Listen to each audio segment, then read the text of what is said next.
So hi and welcome to this week's episode. And today with me, I have a Becky from What's the Debate. So this episode is going to be about sex education, which I'm very passionate about. And I think it's really important topic to talk about. So hi, Becky. Thank you for being here with me today. How are you doing? And please, can you tell us, who you are, what you do? Yeah, no, thank you for having me today. Yes, I'm Becky. I run and founded What's the Debate. So What's the Debate is educational resources, consultancy and training around relationship and sex education. So I produce my own resources that schools and parents can use, youth workers can use, and also go in and do a lot of the training for the teachers, professionals. But I also do educational workshops in schools for young people as well. Oh, brilliant. So when I was thinking about the questions to ask you, the first thing really popped in my head was, what is actually sex education? Because I think for many people, sex education is probably just period, sex itself, and that's pretty much it. But I believe it must be, bigger complex or a lot of things. So can you explain what is actually sex education? Yeah, so we used to know it as sex education or sex and relationship education, and now the curriculum has changed, and it's now called relationship and sex education, or some will also call it relationship, sex and health education. So it all links, and it is, like you said, it's just a massive umbrella term for so many other topics. It's not just around reproduction and periods. It's around the whole reason why relationships is there at the beginning now. It is around forming healthy relationships, safe relationships, and that includes relationships in the home, with your family, with your friends, and then intimate partner relationships as well. And there's so many other things. We bring health education into it as well. It's to link around emotional well-being and how they all link. If we've got a healthy relationship, then hopefully we've got a healthy emotional well-being as well. Mhm. Does And it? Oh, sorry. I was going to say, and then it just includes all the other things like contraception, sexual health, pregnancy, all those different options through that as well. So it is just a massive umbrella term. Massive umbrella. Are you covering like sexual abuse or even now the security, the online security with the kids, or cyberbullying? That must everything include in that. There's a lot of things to teach now, isn't it? Yeah, it is a lot of things, and that's my background is I've been running What's the Debate for nearly 2 years now. But my background before that, I've been, since I was 18, I've been working within the field of domestic violence, sexual abuse, sexual trauma.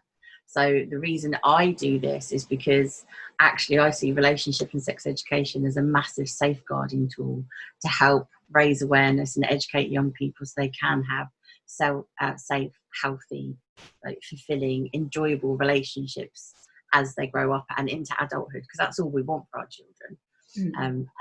But when I was at school, we weren't taught what a healthy relationship was, or we weren't taught what consent was. And so that is why it is such a massive umbrella term, because it does what's a healthy relationship, abusive relationships, exploitation, grooming, cyberbullying. It's a lot to cover. No, I can imagine, because I probably, when I was child, I'm 35 now, but when I was kid, there was probably like, don't talk to strangers. And that was pretty much it, because there was don't talk to strangers on the street. But I didn't have any other chance to meet strangers or talk to strangers, only on the street. But these days, there's so much, when the parents should start talking about sex education, or even a lot of people are really careful or naming the parts, or when it should start, because when Start as early as you can, and that doesn't mean then obviously like sitting down and having really in-depth conversations with like a 4-year-old, but there are many things out there that we do as parents or carers that links into good quality relationship sex education anyway. So we teach our young children and around what parts of the body are private. You know, when they ask questions of like, oh mummy, your body's different to my body, they deserve an answer because they're asking, they know. And it is very important to use that correct terminology as well, because again, that also does link into that safeguarding aspect. So if anything was unfortunately to happen to them, they could name it and they could say it, rather than, oh, I've got a secret with somebody. And then you might be like, oh, well, what is that? And what are they talking about? Or they might use a word, you know, a lot of my friends with their kids would call it their private parts, their flower or something like that. And if someone goes, oh, well, they're touching my flower, I'm like, what does that mean? So if they know the right terminology, one, that takes away the embarrassment, and two, it does really just help kind of to keep them safe and also help them then have those open discussions if anything was to happen to them, which hopefully it wouldn't. But if they can be able to obviously verbalise it, then that's really great. But there's so many things as well. You can use like books. There are so many books out there that link to good friendships and saying no, and, you know, is it okay to hug you or tickle you? And it's okay to say no. You don't have to say yes all the time. So anything out there, you can start from a really young age. Yeah, it's really good when you said about calling the private bit flower. I heard, I think it was in some podcast, I heard a story about little girl that later on they find out that she was sexually abused by her uncle, and they didn't find out even though she said it, but because they call it cookie. Yeah. So she was saying, oh, my uncle, the uncle touched my cookie.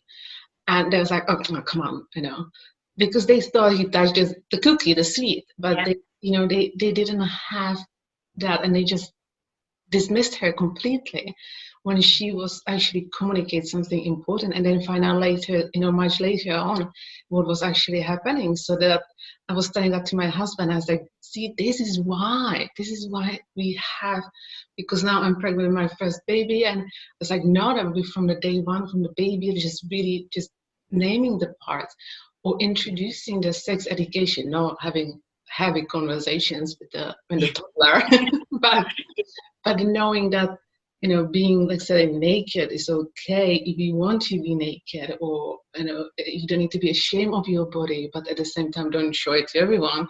Yeah. So there is the healthy relationship, like with your body, and, either being ashamed or being too shy. And there's something that we've been discussing with my husband, like how we're gonna do it. Because I have a stepdaughter. She's 10 now, or she's gonna be 10 in a few months. And I can see it, like, for me as a mom, I would be like, I can be naked in front of my own kids because they're my kids, and I can talk to them, or I can explain. But there's a lot of things in the blended families that, when we went for swimming, for example, I was like, can she see me? Can she see my breasts? Is it okay if she see my private bits as well? I was just like, what is okay, what is not okay? And then if the little kid just looking at you, it's like, why is she staring at me? And it's also like as well, if they ask those questions of like, if you've got your stepdaughter is obviously a stepdaughter, if you had stepson and they were like, well, you've got different parts of the body to me, it is being very open and having that conversation. Sometimes I sit there and go, oh God, no, I'll need to probably like say the word penis and breast and vagina.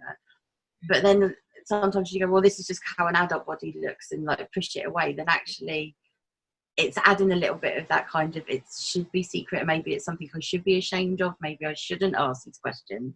Yeah. And then as you were saying, having all those, talking about your body and being comfortable with your body and what those parts are, then as you can see, it links into that kind of healthy emotional well-being, because then it's linking to body image and self-esteem and your self-identity.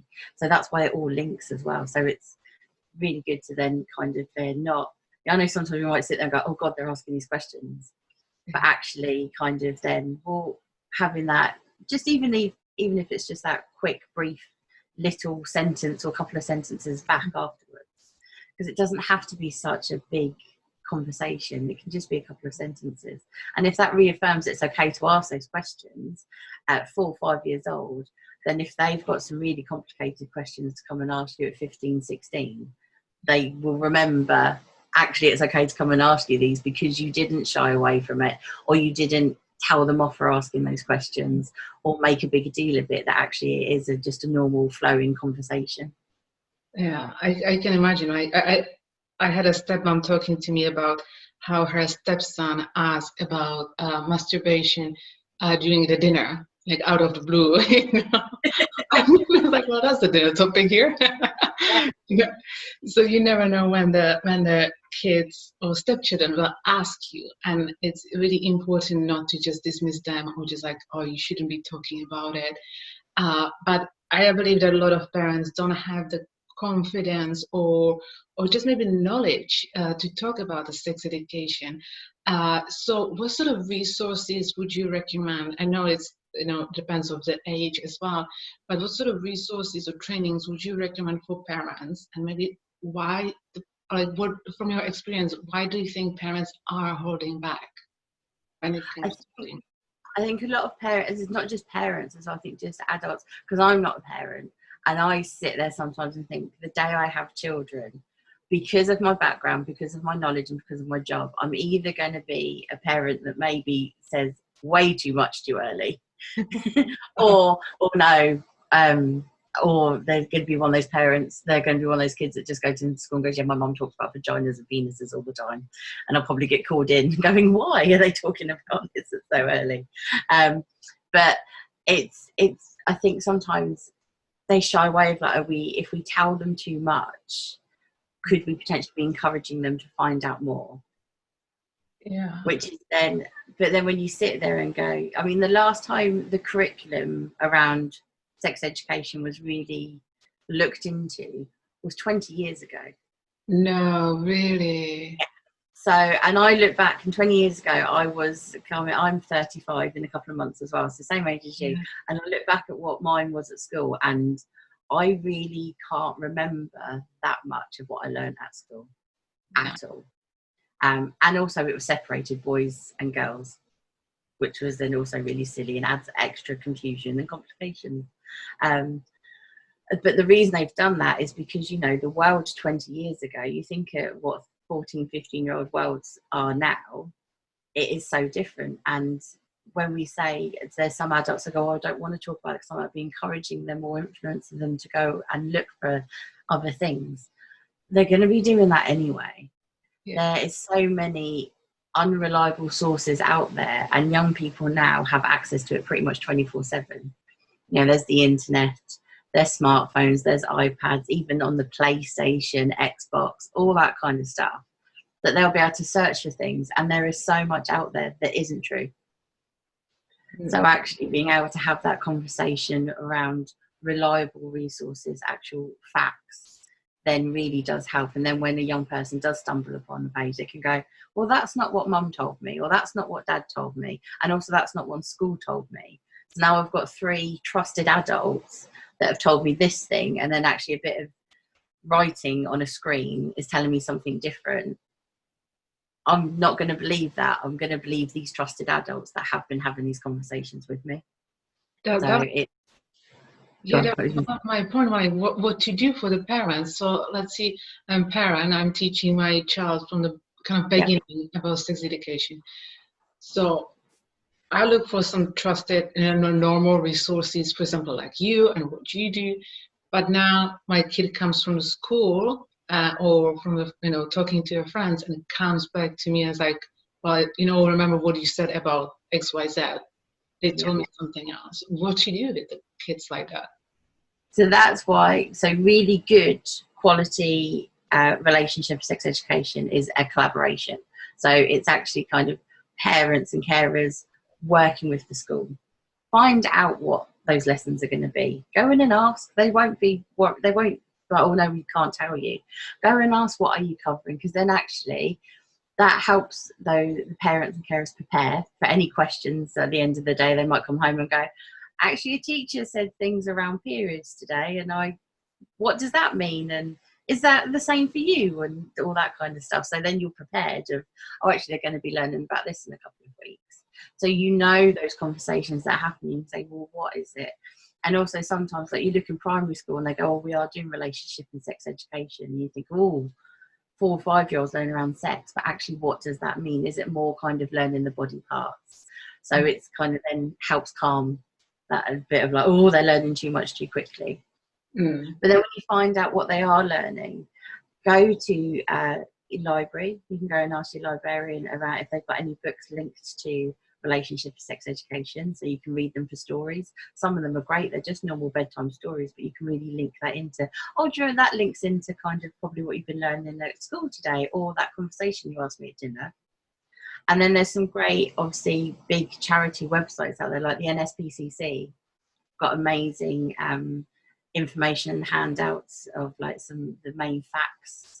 They do a really good, I think it's called Talk About Pants, that people can download. So it's around private body parts and keeping safe, and you know, your underpants are for you and all that kind of stuff. But there's also, if you look around more for adults, older young people and teenagers, there's another website called Brooke, which is all around sexual health. And they do kind of fact sheets around different forms of contraception, STIs. So you can print them down because it's for young people that can go and search for themselves. But the parents and carers can go on that, print those off, then you know those facts, those information, and then you've got it stored ready. So if you ever want to have asked those questions, you've already got that. And then you've got the information then. You go, well, actually, I know this, and look at what I found. How about we look at it together? Do that. So they're really good main resources, but the school is going to be your main resource as well. So what, and I know this is you know, I'm not blaming teachers or schools themselves, because obviously that they are not to blame. That's the curriculum is said 20 years ago. Yeah. It's ridiculous. Like if I think 20 years ago, if I think what, but I don't actually remember anything from the school sex education. I know there was something, but I actually don't remember anything. And I know there was a time when, for example, STDs were where things kind of like, it was kind of brushed away, or it was just really brief. And I know there was kind of the things when I thinking like, okay, when I started learning about STDs when I was a young teenager, it was more about like, oh, it's about people who sleeps around, or HIV is, don't worry about that because that's just a gay thing, you know. Yeah. But a lot of opinions and a lot of you know, I don't know if it's anybody's opinion, but there's a lot of things like that is just like, oh, you don't need to worry about it because you're a good girl and you're gonna sleep around, so you don't need to be worried about STDs. But like, oh, wait a second, you know. Yeah. So I know schools are not here to blame, but what do you think? You know, you said that parents should have a look and talk to the schools. Are there any programs that parents and teachers can actually create together, and maybe doing some extra things or extra education at the schools together? They can do. So schools, it's to be compulsory from September this year, actually. So that's why, so the last couple of years is why lots of organisations like NSPCC, even the PSHE Association, the Sex Education Forum have been campaigning to obviously look at the curriculum, and we need to change it, and it's been so long, and it is now from schools. Is actually compulsory. So before that, it wasn't a compulsory lesson, which is why I always remember we had like 1 hour assembly probably once a year with someone coming in to talk and tell us things. And like with you, the only STI I ever remember being taught about was chlamydia, because I think that was like on the massive, like on the upscale, it was like increasing. So all I remember is talking about chlamydia, and even some of the things we talked about, I was like, that's not actually what is true. But all those kind of things as well. And so that's why the curriculum is changing. And part of that is actually that schools should be having consultations with the parents, telling them kind of what that education is. And also, it depending on the schools, is then some will have specialist parent workshops. Some may get organisations like myself to come in, and so not only do I do workshops for the children, young people, but then come in and do workshops for parents and carers around kind of all that kind of talking, answering awkward questions, everything like that. And then also it's looking in, if your school doesn't do that, maybe asking, could they? Because you're probably not the only parent that is out there that's wanting it. So then also that's why you can go to obviously the PTAs and the governors as well and ask for advice around that way to see, is there something that we can do in a collaboration. But also then there's other agencies out there as well. So like myself is that I do parent workshops out of schools as well. So parents can just contact me and book on, and we can do those workshops. So then you've got that extra education away from the school as well. So it's just find out what your school does and having that conversation, start that dialogue, and then maybe exploring other avenues if it's something that can't happen. Because I can imagine, like, if I remember talking about sex education at school or something else, I don't think we got separated, the boys and girls. I think we were together. But Yeah, we did. Yeah, I can imagine there would be a lot of teasing, a lot of laughing, and the embarrassment not to take it seriously. Or you can't really listen to it because it's awkward. No matter what age are you, it's do they really get it, or do they really listen? So that's, I think, it's important for the parents have that training, or them educate themselves so they can actually provide the right information at home. Because I read, that was a while back, I was reading an article on a BBC, and it was about a girl who was sexually abused, and she got HIV. And she was a young teenager. And when they had a sex education class, at school, and they mentioned HIV, or the teacher was talking about HIV, they gave her wrong information, and the kids were laughing and making like mocking. They didn't know she has HIV. That was a secret for her. But just sitting in the class and hearing it's like, well, what the teacher was saying is not true. That's the information 10 years ago, 15 years ago, and how much it changed over these years in terms of medication, how to live with the HIV, everything. So what to do with with children who come home and they said, kids were laughing at me, or the kids were laughing at this, making jokes, and I don't think it's appropriate. So it must be very confusing for the children as well. It might, yeah, and it really can be, especially if, like you said, that story that you read of, like, obviously, she's directly impacted by it, so she knows it's not true. And that's why also where we talk about linking it to health education as well, so you're around self-esteem and body image, and it is around bullying. And the main aspect around relationship sex education, especially for primary schools, but in secondary as well, is looking at respect. So it's understanding that there was a bit of a bit of a shock and outcry that in primary school relationship education has the word and terminology around educating around LGBTQ plus within that community. And there was a bit like, oh, do we want our young people to learn about that? And especially like children, you go, actually, a lot of that down is just around to respect and understanding that families are different. Families might comprise of two daddies and a mummy, or someone might just have two mummies, and all that kind of stuff. And actually that it's okay, and just to respect that there are differences. We're not going to go into massive reams of terminology and sexuality and all things like that, because again, the way relationship sex education works is it needs to be age appropriate as well.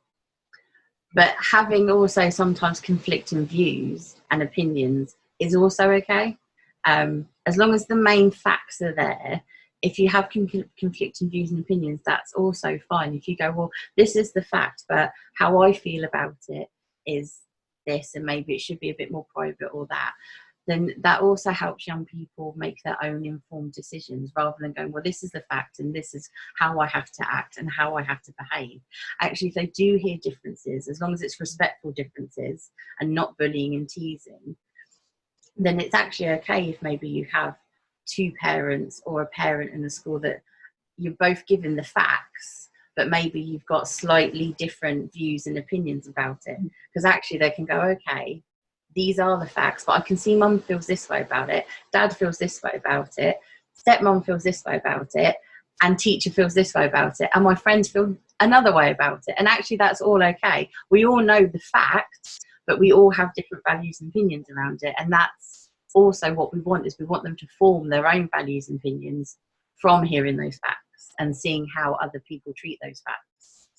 Uh, Yeah, that's actually brilliant because I can see. I was actually about to ask you what to do if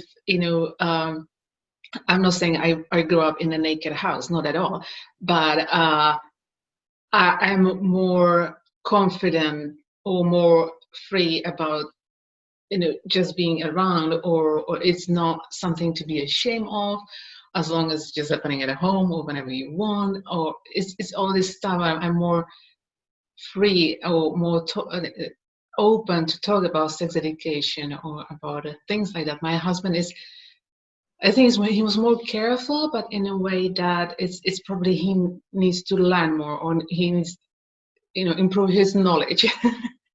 Because when we start trying for a baby, I said, well, we will need to make sure that your daughter knows something, or we need to find out where is her level of of knowledge, Yeah. how people get pregnant, what is the period.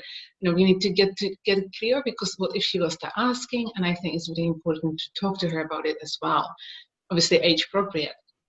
And he was like, oh, don't worry, I'm just gonna get a Barbie and Ken, and I'm just gonna show her. And he's like, and I was like, oh, please no, please don't. Not etymologically correct either. So. And I was like, oh, please don't, I was like, no, that's definitely not the way. And I was actually talking to him. I was like, it's not just about reproduction, it's about the healthy relationships. It's exactly what you said. It's about creating a healthy relationship. It's about, when it's okay, people tickles me or hug me, it's okay to say no. So it's like, we need to start with that. We don't need to go do the sex straight away, especially not with a Barbie and Ken. And, and, but what you do, because obviously you said that like every parent has a different opinion, or they are not maybe exactly on the same page, or even like I can be more open talking about gay community, or I will be more just like, that's okay. My husband will be probably like, freaking out a little bit. So plus I have a stepdaughter, so that's just another level of how we're gonna do it. But what would you recommend for parents who have like either really different opinions about the sex education and when to stop, or even co-parenting, because that's just it can be really tricky. Like what to do if the parents have a different opinion, different values, different beliefs. It can be religious as well. Yeah. So what? I think very much it's trying to sit down together, the parents and the carers, if possible. So obviously it very much does depend on that relationship, and just sit down together and have that conversation. Find out what their fears are, why they have those fears. Is it that, like you said, sometimes your husband maybe he hasn't got some of that education, so he's not quite sure. But also the having those kind of frank conversations as well of, the reason why we do a lot around this relationship and sex education is because we want, at the end of the day, our children, young people to be safe. We want them to have healthy relationships. So that is the main aim. And I'm sure regardless of what everyone's views are, everyone would have that main aim. That's what we want for our children. And so it's sitting down and just having that kind of that compromise and discussion, because you don't want to then also sit there and have, well, one parent is going to be very closed off, probably won't talk about certain things, and another parent, whether it's mum and dad or step parent, is very open and will have those discussions, because that young person then will only go to that person. They will only, everything else will stay a secret to the other parents, and they will only have that relationship and ask maybe that parent that is very open and honest, and we'll have those discussions. That's the person that they're going to go to if they're in trouble. That's the person they're going to go to if they do have those questions. And actually, we don't want children, young people to have just one trusted adult. We want them to be able to go to as many as they can, because then actually, what if that relationship breaks down and you're not there anymore? Who is that adult? Who's that young person got to talk to? So it's very much kind of like, well, this is my views and opinions. And again, it's sitting down and going, well, let's just deal with facts for the moment. Let's deal with facts around pregnancy. Let's deal with facts around reproduction, facts around STIs and relationships, because this is what we need to know, that we've got reliable facts and information. And like I said, go to then obviously the NSPCC and the Brook together and get all those facts and look down and go, what are these things? And it might even be that you will sit around the table and go, well, I didn't know that. That's not what I was taught. And actually, that makes it a lot easier for me to talk about that now. So, and then maybe then have those discussion around those differences in values and opinions, and how then is it a case of sometimes do we need to take that kind of approach of, well, maybe we need to push that aside to make sure that the young person can come to all of us regardless, and be able to have those open conversations. Because the last thing you want is obviously one of the kids to walk up and go, oh, mummy, can I ask you this? And you go, oh, no, go and speak to so-and-so about that. Because actually it's very dismissive, and they're like, oh, well then I can't come and talk to you about things. And then, like I said, you also then don't want the young person to just go to one adult in potentially a cycle of like 4 or 5 adults. So you want to be able to just sit down and maybe look through the facts first, and then even go through then, well, actually my opinion is really different to that, and my opinion, I think this and I think that. So you can kind of hash it all out together, and then kind of have those discussions of, okay, so how are we going to do this? And could it be that we start having those soft little conversations first? Because again, then it's not a case of, okay, we've got all the facts, we know our opinions, some differ, now let's get the young person in with all 5 of us or 6 round of us around the table and have this conversation for 3-4 hours around sex and relationship, and then that's it, done. It's then kind of like, well, we need to just maybe feel a bit open and use certain opportunities. If things come up on the TV and the radio or music, actually go, oh, did you see they said that about periods? What do you think? And just bringing up like those soft little conversations as well. Yeah, that's the thing, isn't it? Because I remember when I had questions, I definitely went only to my mom. I would never imagine to go to my dad, because his parents, especially his mom, she was quite religious, not crazy or nothing, just too much. But yeah, she was religious. He went to Sunday school, and so there was a lot of the religious point of view around the sex education or relationships, and he still gets triggered when I say tampon.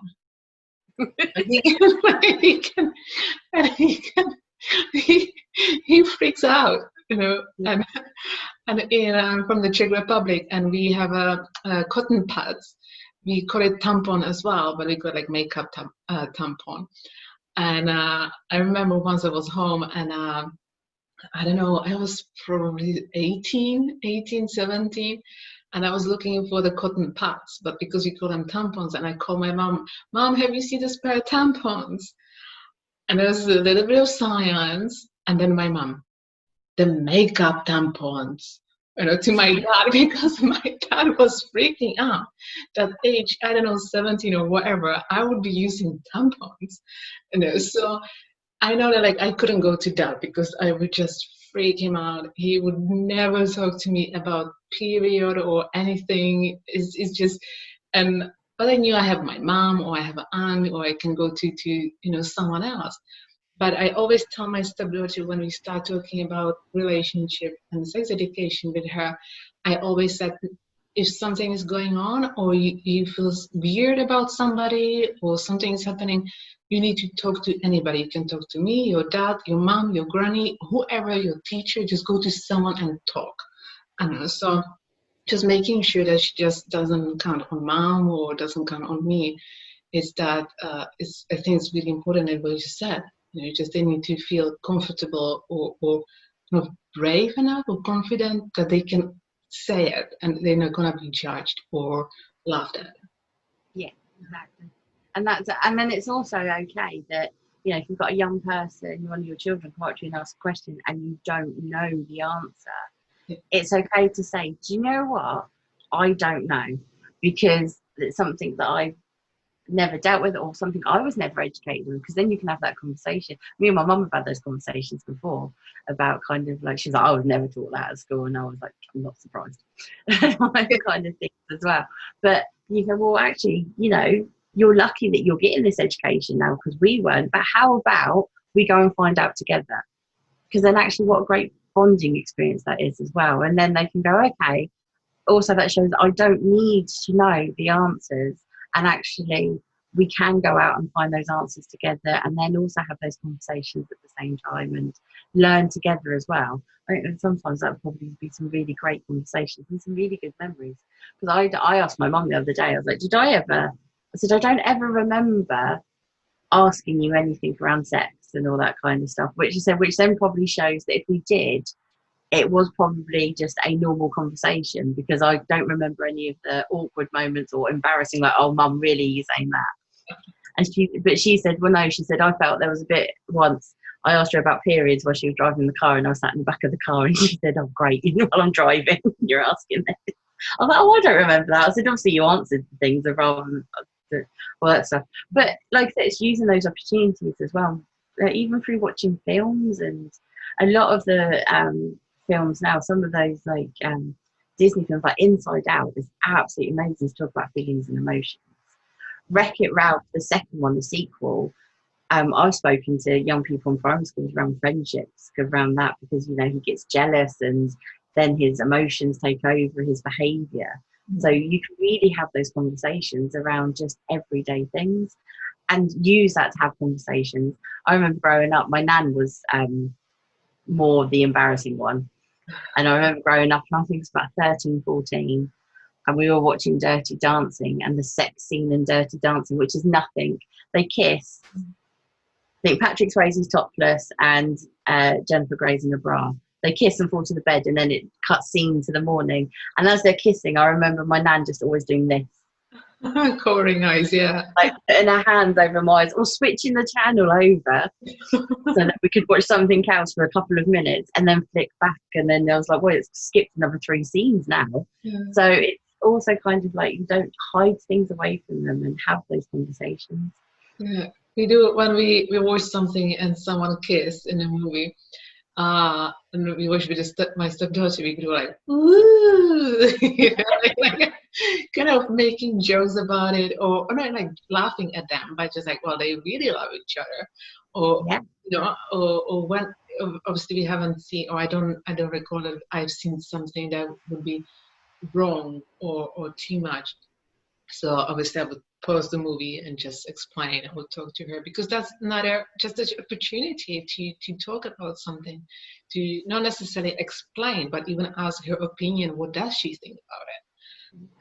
And that's even, you know, I think asking opinion is better than just explaining, because asking what's her opinion, what does she think about it, is the way you find out what is her, not necessarily knowledge, but where she is, where she stands. If she's confused, or does she think that's okay and she shouldn't be really thinking that's okay, she should think that's wrong, or where does she stand in terms of her own opinion, which is not necessarily like I have to change it, but if there's something, okay, well, what we actually witnessed, that wasn't okay, you know.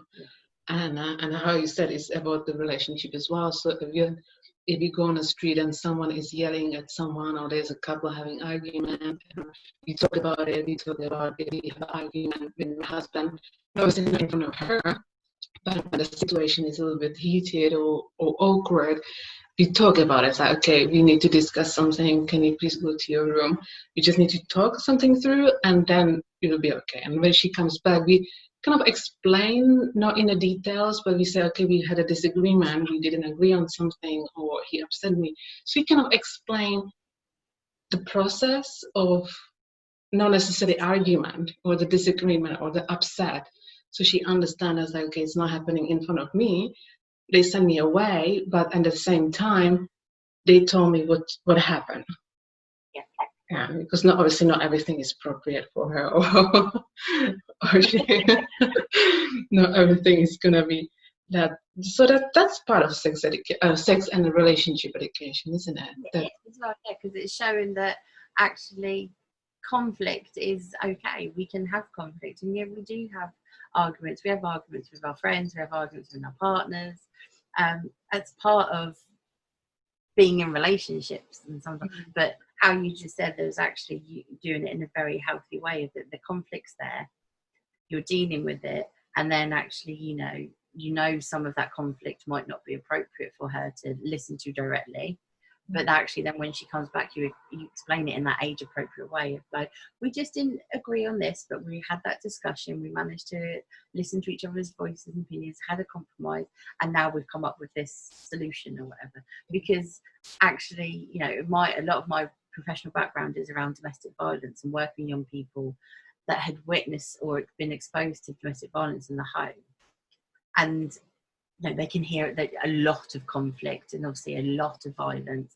And if they're sent away to their bedroom, sometimes that's the worst, because then we get professionals and parents go, oh, it's okay, they didn't hear it or didn't see it because they're in a different room. But actually then that's what, especially little ones, because their imagination runs wild. Yeah. And if they can hear things, and they can hear screaming, shouting, noisy, conflict, anything like that, and don't get some kind of resolve or conversation afterwards and see that things are okay, their imagination can really go with them of like, what is happening to mummy, what's happening to daddy, what's going on, what are these noises I'm hearing? And there's no kind of resolution for them.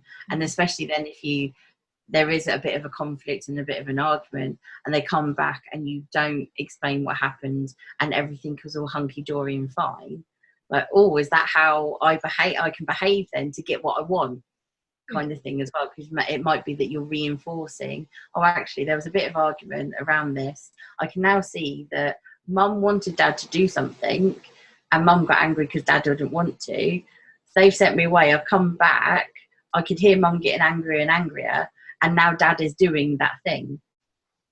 Yeah. So no compromise, I've not heard the resolution of this, you've not sat down and spoke to me, I've just walked in and I can see now dad is doing what mum wanted, so maybe if I get angry at dad, he'll do what I want as well. So it can be kind of sometimes, reinforcing some of that negative behaviour. So having those conversations and explaining what that conflict was and why can really help. I haven't even thought about it that way, about what you just said about that, mom gets wherever she wanted. I never really thought about it. Like that they can process this information or this scenario like this way. I never thought about it, that they can, copy and they see, they make up their minds, and there we go. That's interesting. Well, that's really interesting, because I never thought about it, because in our house we have only 3 rules. We have a love, respect, and teamwork. Yeah. And we kind of base that on that way, because when you said the respect, it's really important. And I know that when we start this 3 rules, my stepdaughter, she was probably five maybe, and I did have to explain what the respect is. And that was one of the first stepmom situations when I was like, okay. I was like, how do I even explain the respect, to 5-year-old? Because that's like, we don't know. We know the language, we know the meanings already, but how to explain to children? But it was, these days it's quite easy. You have a YouTube, you have a blogs, you have people tell you what to do in a way. But I know at the point when I just actually, okay, I will try my best now. I would just no tell her, okay, wait a second, I don't need to Google how to explain respect to 5-year-old. So now I went straight away and talked to her, and she got it, and then I went back and I was like, okay, can I improve it? Can I, did I miss anything, or some examples? But we really focus on the respect in any kind of, in our future family or in our blended family. Now I say, like, she needs to respect me. She doesn't need to love me if she doesn't want to. The same way, like, I don't need to love her, but I need to respect her. So it's kind of the respect for me is, I think it's most important in any kind of relationship, and And that's great that you mentioned that before. That it's about the respect, about respecting your own body, it's respecting others, it's respecting, all the boundaries, other people boundaries, respecting your own boundaries you set for yourself.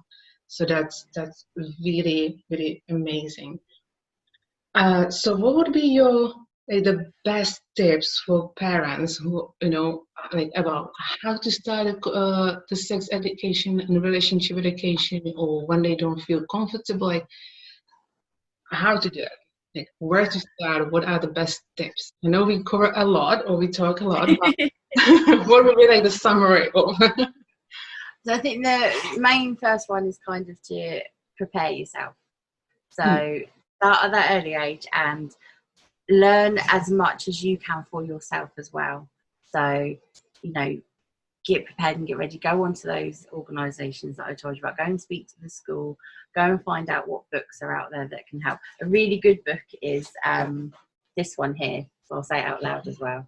But it's there. So it's called Helping Your Kids Growing Up by Robert Winston. And it's really good. So it's really like bright and colourful, and it covers pretty much growing up, female puberty, male puberty, healthy body, healthy mind, achieving potential, that digital world, that wider world around looking at citizenship, families, relationships, sexuality and sex. So it covers a lot, but it covers those main key points and facts. So they're really good like conversation starters, getting those points out through. But then also, like I said, go to those, even go to your doctor, find out who your sexual health nurse is, see if they've got any leaflets or anything that you can read through and have at home ready so you're prepared. And start on those questions, go, actually, I've got this, look, I've got this leaflet and this is how about we read it together. But go and be prepared and things like that. And also some of those books, I mean, you said about YouTube earlier, for those that have teenagers, there is a brilliant YouTuber called Hannah Witten. And she's actually does podcasts, she does YouTube videos, and she's got 2 books around sexuality. Her second book is all around periods, which is absolutely brilliant. And it talks about periods and menstrual health. So it even talks about like polycystic ovaries, endometriosis, things that we're never taught about. Because I have both of those, and we weren't taught about that in schools.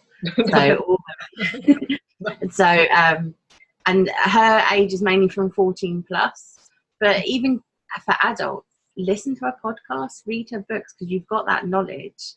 And it's not just her. She has other people contributing towards the books and the podcast as well. And she's done a podcast around just domestic violence. So you can listen to that and educate yourself around all those things. So you've got that knowledge. So all of that preparation can be done. And some of it you can do with your young people. Like I said, like, oh, I don't know. Let's go find out together. Let's see what sources are. And then, like I said, have that backup information with those facts. So it doesn't matter what your values and opinions are around it. Have those facts first. And then, like you said, well, this is the fact. How do you feel about that? What do you think about that? So you then finding out what their values are around those facts first as well. And then you can have those conversations. So I think that preparing and have that information as well. And then having that kind of, like I said, just make it a regular thing. Don't sit down and have a 3-hour-long conversation, try and get everything out there and then just leave it and we never talk about it again. Make it a regular thing. Use those opportunities. So use films, cartoons, music that you might be listening to, things that probably, adverts, there's a lot of adverts now around periods and all that kind of thing. So even like, oh, did you see that advert? What do you think about that? Like, and all those kind of stuff. So use it and have those kind of regular, like it is a regular thing. So then actually they know that environment and that household. Actually, we do talk about sex and relationships. So if I have a question, I can come and ask, and it won't be awkward because it's we spoke about it 3 years ago. We've never spoken about it since. So it's kind of like, if it's a regular thing, it helps with that comfort and then takes away some of that awkwardness as well. Of like, if we just make it regular, it makes us more comfortable for us as the adult to have those conversations as well. That's brilliant. I think that's probably my 3 main ones. But they are really good, actually, really, really good, because I can see it's like, oh, we need to educate ourselves with my husband first. and because the thing is that about things, or maybe you don't know, like we don't know everything, obviously. But like we know, but like how to explain, that's another thing. or even, parts of bodies and how they are actually called, because I probably don't know everything. Or for me, it's like, I would know how to in Czech, but in English, I haven't really thought about it. So there's a lot of things to get around my head. Yeah, definitely, we don't need to educate ourselves first before we start with it. And that's the thing as well, because like we said, sex education 20 years ago, sex education even before that, probably non-existent. Yeah, so it is educating us and finding out. There's things out there, that I probably don't fully know about everything, because we can't know about everything. No. And that's absolutely fine. But that's also why, as well, like finding what people's opinions are. That's what more of my resources are. They are all those myths, stereotypes, misconceptions that were around when I were a kid. And they have been around for 20 years. I've heard them throughout my professional career of young people saying these myths and misconceptions. Some of them are like, well, you can't get pregnant if you have sex standing up. And, or, well, puberty is only something that girls go through, or puberty suddenly happens overnight. All those kind of things that you hear, that it's because, one, that curriculum hasn't changed for a long time, but also, you think of a young person's frame of reference, and unfortunately, like I said, there's so many unreliable sources out there, and so much media that feeds certain stereotypes, especially when we look into kind of then those unhealthy traits in relationships. They kind of glamorize them, make it look exciting, all that kind of stuff. But then actually you can sit there and go, oh, look, this is this statement. What does everyone think about this? That's what I love it so much for my resource, because then young people can challenge each other and learn from each other and go, actually, in my house, we think this, or I saw this on this TV, or we've been told this. Let's mash it all together and challenge certain things. And actually, that's what it is around, like you said, finding where your stepdaughter's views and opinions are. And then let's have those discussions and share our own views and opinions and challenge them in a safe way. Because we went through a few things with my stepdaughter, and there were points when when I was explaining to her male parts of reproduction and everything, and then I said, well, they pee and from the same thing as they reproduce. Like, it comes to semen and pee is coming from the same place, but it's created in a different places. Yep. And we just were talking about it, and we sometimes have a laugh about it, or just not taking too seriously. But then we got to the point when she just suddenly said something about the toilets when the boys pee and extending, they pee, and she was saying, well, but what do they do with the poo? Where the poo goes? Do they have any bucket there? And I was like, I know, darling. They have to decide before they go to toilet. Yeah. Like, am I standing up or sitting down today? and even that thinking that like she didn't know, And for me, it was really hard not to laugh, not because I would mock her, but it was such a cute idea. Just that, I can see why she's asking this question. Like, how they decided, where the poo goes when the boy is being standing. So there's a lot of things that she doesn't know. I didn't think that she would think that, because I thought it's something she would know by now, or but it's like, how do you know? We don't know unless we have the conversations and we take any kind of opportunity to talk about even going to toilet. I know what is the difference between boys and girls. Very much so. Yeah, so Beckie, so where we can find you, and tell us more about because you do great coaching education for a lot of people. So what are your offers, or what is the training you do, and where we can find you? Yeah, so obviously my website is what'sthedebate.co.uk, and that's got all my information on there. So those resources that I spoke about, those statement cards, anyone can purchase them. And actually my ones around puberty and periods are quite popular with parents, so they can actually sit there and have those conversations. They can make it a bit of a game of like, do you think this is true or not true, and all those kind of things as well. So all my resources are on there, and information around my training and workshops as well.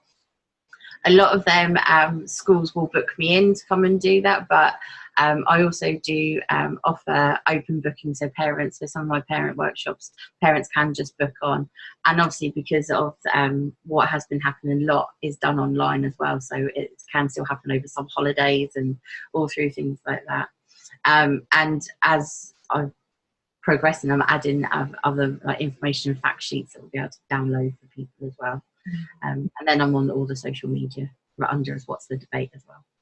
Perfect.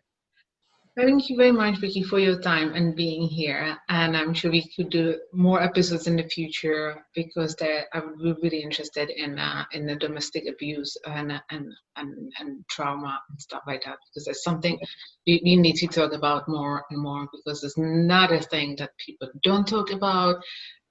They dismiss it, or there's a lot of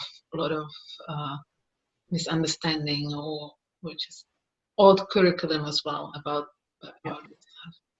Very much so. Okay, so thank you very much, and I will see you soon or talk to you soon.